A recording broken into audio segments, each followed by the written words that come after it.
Good morning, student.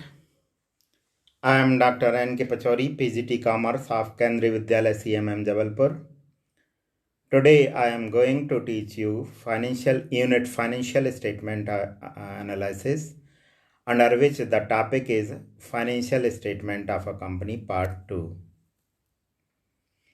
In last video, we have discussed about the meaning and components of balance sheet and profit and loss account and their format. And today we will discuss about the uses of financial statement and their limitation. Financial statement of a company performs several important functions. Firstly, they reflect the true state of affair of the company. Company का कारोबार कैसा चल रहा है ये बताते हैं. They also helps in taking important financial information from shareholder and investors to government and creditors. Many people uses them. Let us understand some uses of financial statement. तो यहाँ पर आपको uses of financial statement बताए जा रहे हैं.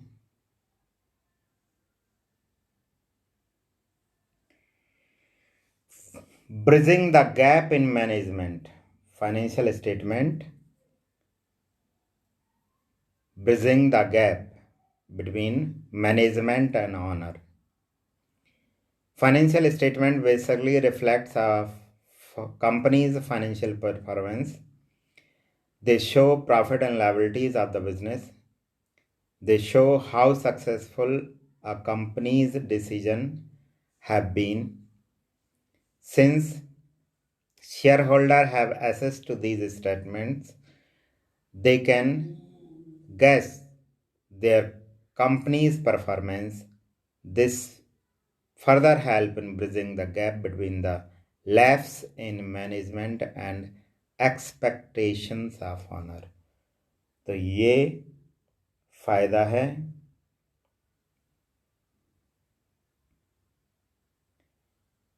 lapse in management and expectations of owner. जो कमी रह गई है उसकी पूर्ति करते हैं. Availability of credit from availing credit from lenders.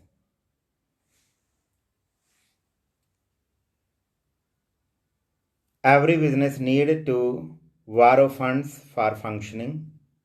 हर एक बिजनेस को फंड्स की आवश्यकता होती है. They have to rely on lenders, तो वो बैंक्स और फाइनेंशियल इंस्टीट्यूशंस के ऊपर डिपेंड करते हैं. For this purpose financial statement play a huge role in this purpose. Since they show a company's liability, debt and profit, investor can use them to make informed decision. तो money lender financial statement को देखकर ये तय कर सकते हैं कि company को लोन ग्रांट किया जाए या नहीं, कंपनी की प्रॉफिटेबिलिटी क्या है, कंपनी का फ्यूचर प्रॉस्पेक्ट्स क्या है. इन तमाम बातों का डिसीजन लेके तय किया जा सकता है कि कंपनी को लोन ग्रांट किया जाए या नहीं. Use for investors.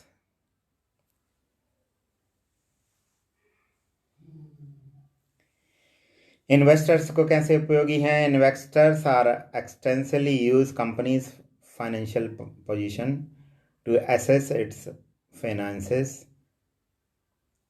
They help them figure out how the company's solvency will be in longer term.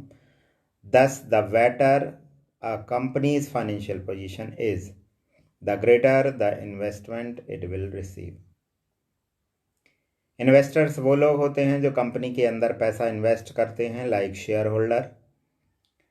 तो वे फाइनेंशियल स्टेटमेंट को देखकर एसेस करते हैं कि कंपनी की लॉन्ग टर्म में सॉल्वेंसी क्या है, whether the company will able to pay its debts for a long time. और उसी को देखकर वो अपने इन्वेस्टमेंट का फॉर्म डिसीजन लेते हैं. Use for government. Government policies pertaining to corporate depends heavily on financial statements. This is because these statements depicts how companies are functioning in general. The government can use this information to decide taxation and regulatory policies. तो सरकार किसी भी company के financial statement को देखकर ही ये तय करती है कि कंपनी का कारोबार कैसा चल रहा है, क्या उसने टैक्स ऑनेस्टली पे किया है, और उसके ऊपर दूसरी जो रेगुलेटरी पॉलिसीज़ हैं कैसे अप्लाई की जाएं।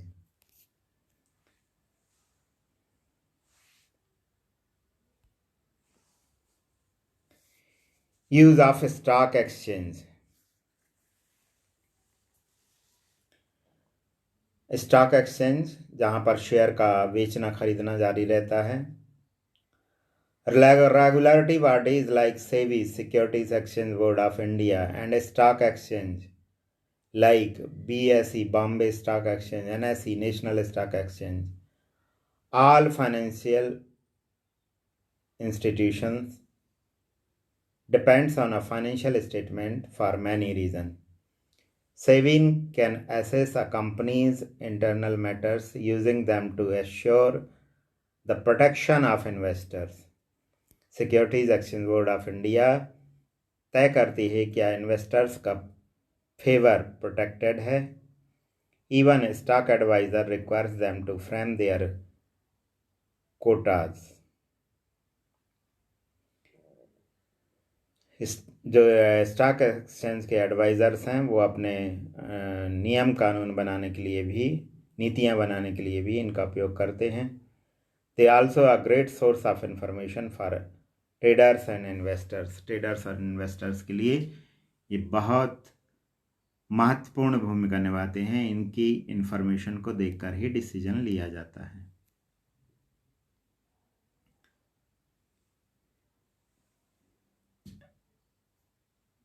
Information on investments.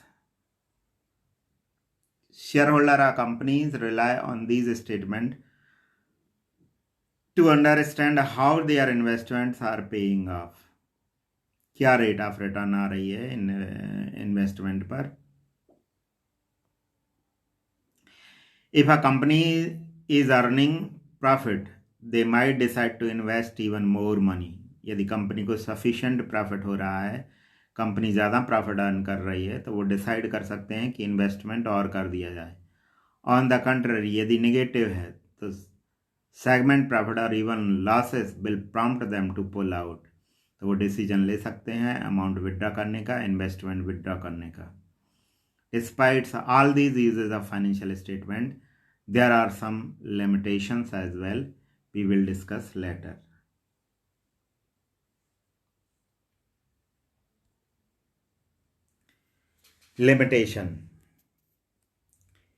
limitation of financial statements not a reflection of present financial position। वर्तमान परिस्थिति को नहीं बताया जाता।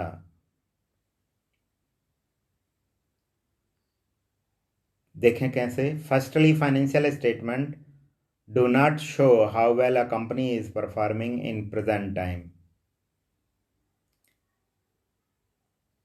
This is because they are made at the end of every financial year. साल भर के बाद बनाए जाते हैं, इसलिए प्रेजेंट फाइनेंशियल पोजीशन को शो नहीं करते। Hence they only depict performance of previous 12 months. Even the value of assets and liabilities change as money's purchasing power fluctuates। तो ये इनका डिसएडवांटेज है, लिमिटेशन है।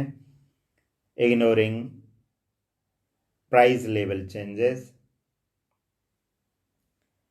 किसी भी एसेट लायबिलिटीज़ की value over the year fluctuate होती रहती है, लेकिन उसका इन पर कोई असर नहीं होता है। दे doesn't show that.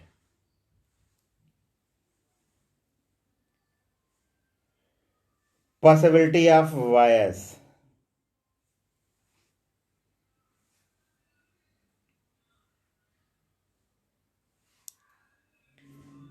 Financial statement might not always be an accurate presentation of a company. This happens because they are based on several personal judgment, convention and internal policies of accountant.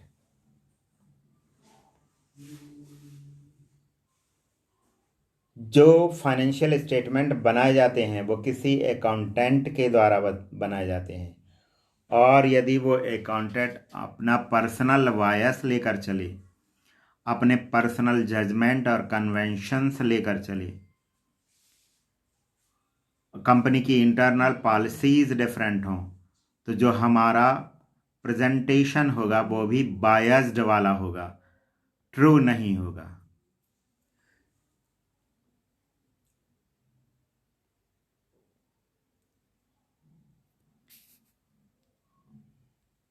The absence of vital information, ढेर सारी जानकारी छुपा ली जाती है। Accountants might skip a lot of vital information while making financial statement. For example, the nature of agreement signed by the companies, important information, but it is never mentioned in annual statements.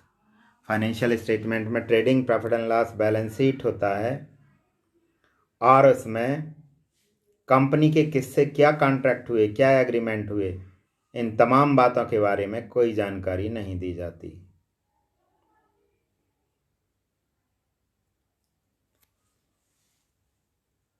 Lack of qualitative information. Although companies portray their number and finances in annual statement, a lot of quality data is skipped. Quality के बारे में कोई बात नहीं होती। Hence, detail of companies' industrial relations, employees' productivity, etc. are generally missing from these statements.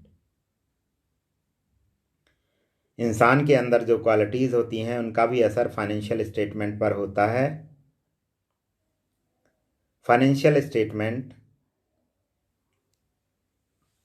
के अंदर only datas रहते हैं, sale, purchase, cost, debtors, creditors, building, machine, इन तमाम के फिगर्स दिए रहते हैं, लेकिन किसी भी रिपोर्ट में ईमानदारी, मेहनत कश, इन तमाम बातों के बारे में कोई जानकारी नहीं दी रहती, जबकि ये तमाम बातें भी प्रॉफिट अर्न करने में महत्वपूर्ण भूमिका निभाती हैं। Lack of details. Financial statement might state the total value of assets, but they do not disclose the nature of these assets. Similarly, a lot of minutes detail like these do not find mention. Lot of minute details like these do not mention.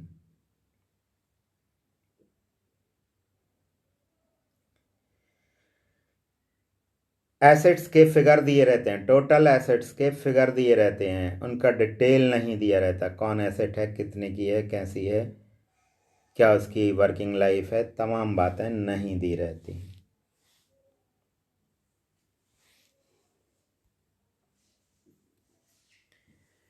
Now come on some question. This chapter is important with the viewpoint of board examination. From this chapter, a question of number of times 3 marks given in the paper of annual examination of CBSE board. तो किस तरह के question आते हैं और उनको कैसे तैयार करें ये देखिए आप. आइटम्स दिए रहेंगे, उनको आपको हेडिंग्स और सब हेडिंग्स में बताना होगा. जो आपको कल फर्स्ट वीडियो में बैलेंस शीट का फॉर्मेट बताया गया था उसके हिसाब से आपको तैयार करना है. तो देखिए question, under which major head and sub head the following items will be put in the balance sheet of a company as per revised schedule 6 part 1 of the Companies Act 1956, or you can say schedule 3 part 1 of Companies Act 2013. 2013 में company में amendment हुआ है और उस amendment के according भी आप कह सकते हैं और 1956 एक्ट के अकॉर्डिंग भी कह सकते हैं। कैसे आप इन आइटम्स को प्रेजेंट करेंगे ये बताइए। आइटम्स हैं accrued income, loose tools, provision for employees benefit, unpaid dividend, short term loan, long term loan. अब देखिए इनको कैसे रिप्रेजेंट करना है। तो सॉल्यूशन में देखिए, पहला कॉलम आपका सीरियल नंबर होगा, देन आइटम आप क्वेश्चन से ही ले लेंगे, देन मेजर हेड और सब हेड ये आपको खुद से डिसाइड करनी है।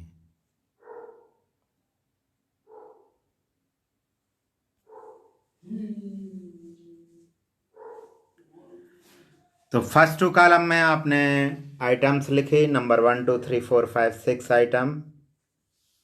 आइटम के नाम लिखे, accrued income, loose tools, provision for employees benefit, unpaid dividend, short term loans, long term loans.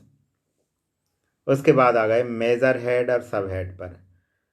तो एक्रूड इनकम का मेजर हेडिंग करंट एसेट है। Accrued income due but not received, तो it is current asset and it will come under other current assets. Loose tools stock होते हैं, तो इनका भी major head current asset होगा और सब हेड इन्वेंट्रीज होगा। प्रोविजन फॉर एम्प्लॉयज बेनिफिट यानी कि लंबी अवधि के लिए कर्मचारियों को फ़ायदे देने के लिए आपने कोई प्रोविज़न किए, तो ये लॉन्ग टर्म प्रोविज़न हुए। तो इनका मेजर हेड होगा नॉन करंट लायबिलिटीज़ और सब हेडिंग होगा long term provision. Unpaid dividend due but not paid, outstanding dividend भी कह सकते हो। तो पेबल विद इन 12 मंथ्स, इसलिए करंट लायबिलिटीज़ होगा और अदर करंट लायबिलिटीज़ में आएगा। शॉर्ट टर्म लॉन्स यानी loan provided by the company less than year, तो ये भी आपका करंट लायबिलिटीज़ है। और शॉर्ट टर्म बोरोइंग्स में आएगा।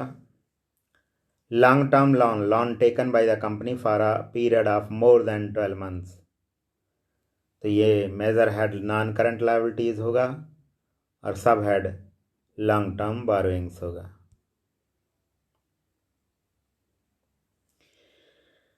देखिए नेक्स्ट क्वेश्चन, इसी तरह के क्वेश्चन आपको पूछे जाएंगे। आइटम्स दिए रहेंगे, आपको मेजर और सब हेड में डिवाइड करना होगा। अंडर विच सब head will the following items be placed in the company balance sheet as per revised schedule 6 part 1 of Companies Act 1956, or you can say schedule 3 part 1 of Companies Amendment Act 2013. Items given है capital reserve, warrants, loans payable on demand, vehicle, goodwill, loose tools. तो ये आपका question था। अब solution देखिए।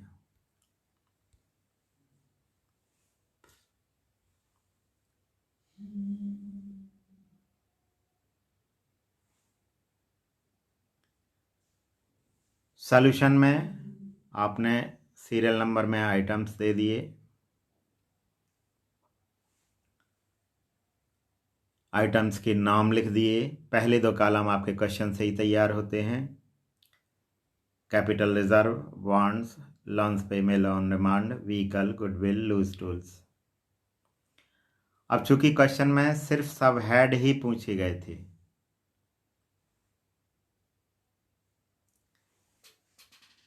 Major heads नहीं पूछे गए थे, तो सब हेड कैपिटल रिजर्व का रिजर्व एंड सरप्लस, बॉन्ड्स का लॉन्ग टर्म बोरोइंग्स,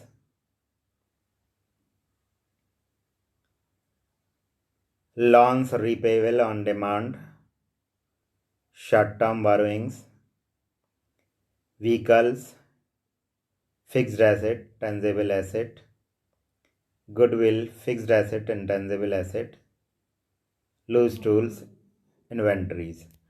तो ये आंसर तो क्वेश्चन के अकॉर्डिंग हुआ। अब मैं आपको इसके मेजर हेड भी बता देता हूँ, ध्यान रखिएगा। कैपिटल रिजर्व का मेजर हेड होगा share holder fund, sub heading यही रहेगा, रिजर्व एंड सरप्लस। वांट का होगा non current liability, sub heading यही रहेगी, long term borrowings. Loans payable on demand का करंट लायबिलिटीज मेजर हेड होगा, और short term borrowings sub head होगा। व्हीकल्स का तो दिया ही है, fixed asset major head, tangible asset, goodwill का भी दिया ही है, fixed asset, intangible asset. Loose tools का मेजर हेड होता है करंट एसेट, और सब हेड होता है inventories.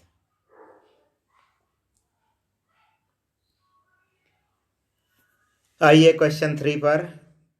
Under which heads and sub heads the following items will be appear in balance sheet of a company as per schedule 3 part 1 of Companies Act 1956, or you can say schedule 3 part 1 of Companies Amendment Act 2013.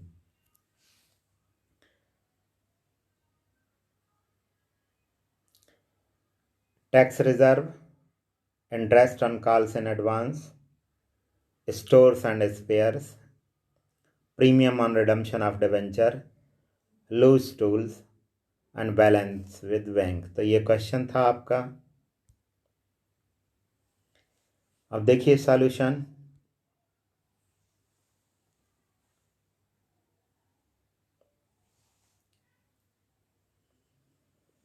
Items ले लिए 1 2 3 4 5 6 जितने दिए थे, उनके items के नाम लिख लीजिए। ये दोनों कॉलम क्वेश्चन से ही तैयार करोगे। Tax reserve, interest on calls in advance, stores and spares, premium on redemption of debenture, loose tools, balance with bank. अब इनके मेजर और सब हेड पूछे जा रहे हैं। तो टैक्स रिजर्व अपना share holder fund main heading होता है, और रिजर्व एंड सरप्लस सब हेड होता है। Interest on calls in advance less than 12 months के लिए है, इसलिए current liabilities, call in advance पर इंटरेस्ट पे करना। बिजनेस का नहीं है, इसलिए डायरेक्ट बिजनेस का नहीं है, इसलिए other current liabilities. Stores and spares, कलपुर्जे, ये आपका मेन हेडिंग करंट एसेट्स होगा, और सब हेडिंग इन्वेंट्रीज होगा। Premium on redemption of debentures, ये लॉन्ग पीरियड ऑफ टाइम के लिए होती है। It is payable at the time of repayment of debentures when you will pay the principal amount of debentures. With that you have to add some extra amount which is known as premium। तो ये premium आपको जब redemption होगा, payment होगा debentures का, उसके वक्त extra form में देनी होगी। जैसे 100 रुपये का डिबेंचर है एंड यू वांट टू पे 110, then this 10 रुपये extra is a premium on redemption of debenture.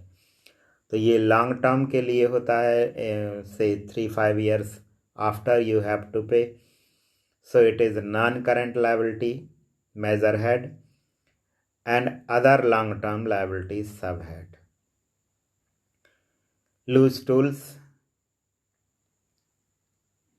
Current assets, inventories. Loose tools कलपुर्जे होते हैं। बैलेंस विद बैंक यानी कैश एट बैंक,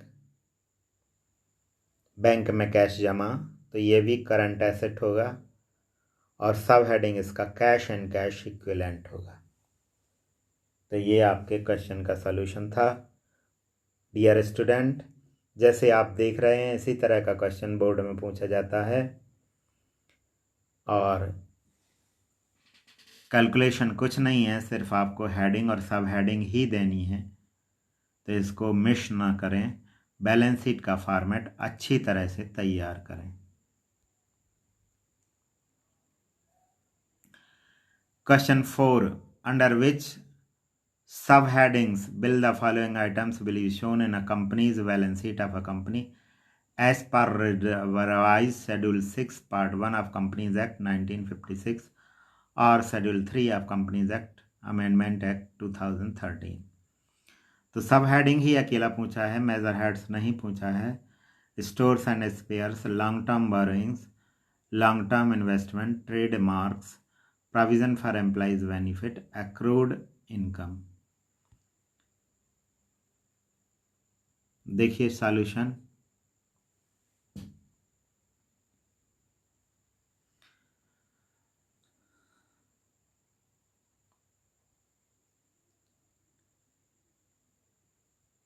सब हेडिंग अकेली देनी थी तो फर्स्ट का इन्वेंट्री, सेकंड का fixed asset, tangible asset, current liabilities, short term borrowings, fourth का लॉन्ग टर्म प्रोविजन, फिफ्थ का नॉन करंट इन्वेस्टमेंट, सिक्स्थ का अदर करंट एसेट।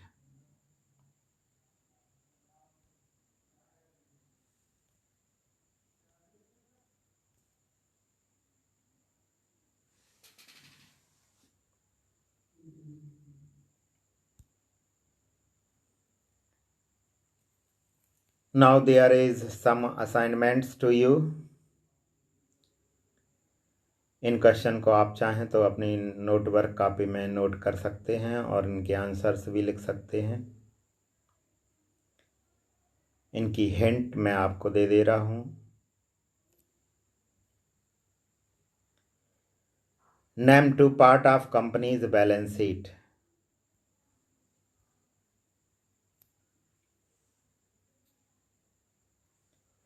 तो टू पार्ट उसके share holder, equity and liability and asset, ये दो part हैं।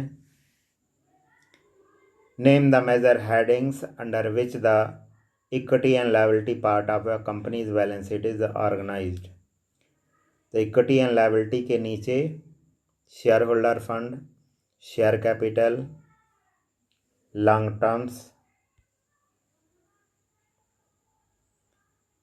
borrowings,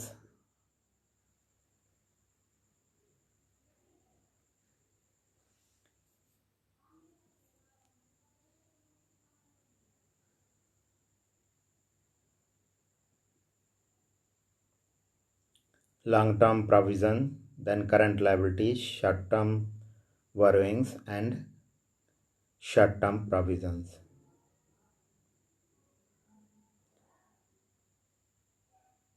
Name the major heads which appear in a asset part of balance sheet। तो asset part में assets main heading होता है, उसके अंदर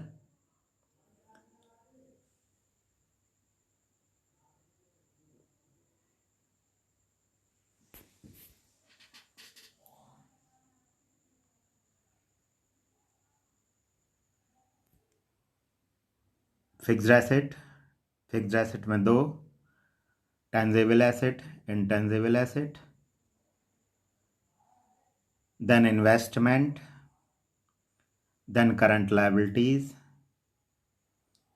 करंट लायबिलिटीज में inventory, trade payables, cash and cash equivalents.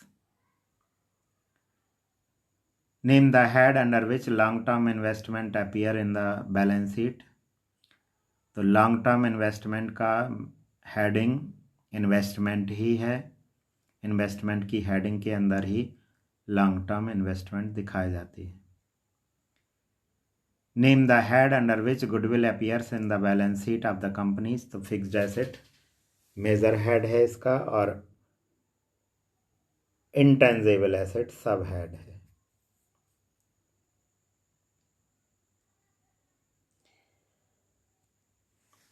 Thank you कहने से पहले मैं एक बार आपको पूरी बैलेंस शीट का फॉर्मेट रिवाइज कर देना चाहता हूं। डियर स्टूडेंट, टॉप पर आपकी बैलेंस शीट के हेडिंग जो होती है वो इक्विटी एंड लायबिलिटीज होती है। इक्विटी एंड लायबिलिटीज के जस्ट नीचे share holder fund. Share holder fund में अंदर शेयर कैपिटल, शेयर कैपिटल के बाद रिजर्व्स एंड सरप्लस। तो शेयर कैपिटल में सारे तरह की कैपिटल आ जाएगी, रिजर्व एंड सरप्लस में सारे तरह के रिजर्व्स आ जाएंगे और प्रॉफिट आ जाएगा। उसके बाद लॉन्ग टर्म बोरोइंग्स, तो इसमें जो लंबी अवधि के लिए आपके लोन होंगे वो आएंगे। Long term non current liabilities इसका मेजर हेड होगा, उसके सब हेड होगा long term borrowings and long term provision. Then current liabilities major head होगा और उसके अंदर सब हेड होंगे short term borrowings, short term provisions. इसके बाद टोटल लायबिलिटीज हो जाएगा। लायबिलिटी साइड आपका ख़त्म होता है, क्योंकि कंपनी की बैलेंस शीट वर्टिकल बनती है तो एक ही रो में आपको सारे रखने होते हैं। उसके नीचे आप एसेट्स लिखेंगे। एसेट्स में फर्स्ट हेडिंग आएगा फिक्स्ड एसेट। फिक्स्ड एसेट दो तरह के होते हैं, टेंजिबल एसेट, इंटेंजिबल एसेट। तो जिन एसेट्स को हम छू सकते हैं, देख सकते हैं, टच कर सकते हैं, वो सभी आपके टेंजिबल एसेट होंगे, जैसे बिल्डिंग, मशीन, फर्नीचर एट्सेट्रा। और जिनको आप छू नहीं सकते, देख नहीं सकते, टच नहीं कर सकते, वो आपके इंटेंजिबल एसेट होंगे। इंटेंजिबल एसेट में like goodwill, patents, copyright etcetera. इसके बाद अगली हेडिंग आती है इन्वेस्टमेंट। इन्वेस्टमेंट में आप लॉन्ग टर्म इन्वेस्टमेंट को रखेंगे। जो भी कंपनी का बिजनेस के आउटसाइड दूसरी कंपनीज में अमाउंट इन्वेस्टेड है वो आपका इन्वेस्टमेंट हेडिंग में आएगा। उसके बाद अगली हेडिंग आती है करंट लायबिलिटीज। तो करंट लायबिलिटीज में सभी तरह की अगली हेडिंग आती है करंट एसेट्स। करंट एसेट्स में सभी तरह के current assets, all assets which provide benefit for 1 year will come under current assets. Current assets में short term loans and advances provided by the company to other outside of the business. Trade receivable, inventories, cash and cash equivalent. Cash and cash equivalent में cash in hand, cash at bank and securities whose maturity period is less than 3 months. तो इतने मिला के आपके current assets हो जाएंगे। तो ये सब आपकी मेजर और सब हेड्स थी। यदि टू साइड पूछा जाता है तो वो आपका इक्विटी एंड लायबिलिटी और एसेट ही है। मेजर हेड पूछा जाता है तो share holder fund, non current liabilities, current liabilities, ये मेजर हेड है। और इधर पर fixed asset, current assets major head है। और सब हेडिंग पूछी जाती हैं तो आपको डिटेल में जाना है। शेयर के टाइप्स, शेयर जितने भी टाइप के होंगे वो शेयर कैपिटल में आएंगे, रिजर्व्स एंड सरप्लस में आएंगे, लॉन्ग टर्म बोरोइंग्स और long term provision non current liabilities में जाएंगे। जितनी भी तरह की करंट लायबिलिटीज़ होंगी वो करंट लायबिलिटीज़ में आएंगी। और फिक्स्ड एसेट में सब हेडिंग टेंजिबल, इंटेंजिबल एसेट है। और करंट एसेट्स इन्वेस्टमेंट एक ही हेडिंग है, इन्वेस्टमेंट में लॉन्ग टर्म इन्वेस्टमेंट ही लिखना है। और करंट एसेट्स में सब आ जाएंगे आपके inventories, short term loans and advances, trade receivable, cash and cash equivalents etcetera. तो ये सारे मिला के आपके करंट एसेट्स बनेंगे। Okay. prepare for the board exam. This is for a 3 marks question. Thank you and have a great day.